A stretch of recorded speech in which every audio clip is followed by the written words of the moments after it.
আমার উরুতে মাথা রেখে তিনি শুয়ে থাকলেন। আমি উঠতে পারছি না। আমার ভাই আব্দুর রহমানকে ডাক দিলাম, একটা মেসওয়াক আনার জন্য মেসওয়াক এনে দিলেন। সেই মেসওয়াকটা যখন নিয়ে আসা হলো, মেসওয়াকের আগাটা শক্ত দেখলাম। আমি আসা চাবায় চাবায় নরম করে দিলাম, নবীজির হাতে দিয়ে দিয়ে বলছি, ইয়া রাসূলুল্লাহ আপনি মেসওয়াকটা করুন।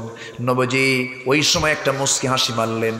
সেই মুস্কি হাসিটা দিয়া মেসওয়াকটা দিয়ে মেসওয়াক শুরু না করে, তিনি মুখ দাঁত পরিষ্কার না করে সেই মেসওয়াকের আগায় লেগে থাকা আমার মুখের থুতুগুলো চুষে চুষে পান করছেন আর বলছেন, আয়েশা কোনো হক আদায় করতে পারলাম না, আমি তোমাকে খুশি করার চেষ্টা করছি। আম্মা জান আয়েশা বলেন, আমি নিজেকে ধন্য মনে করি, নবীজি তার জীবনের শেষ খাবার খেয়েছেন, আমি আয়েশা আমার মুখের লালা। আমার নবীজি সেই লালাগুলো চুষে চুষে পান করলেন, মেসওয়াক সম্পূর্ণ করলেন।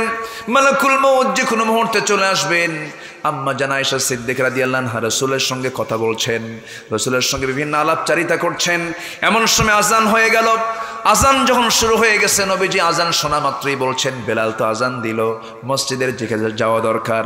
নবীজি একে ওঠার চেষ্টা করলেন, পারলেন না, মুখ থুবড়ে পড়ে যেতে নিলেন, মাথার চক্কর মেরে পড়ে যেতে নিলেন।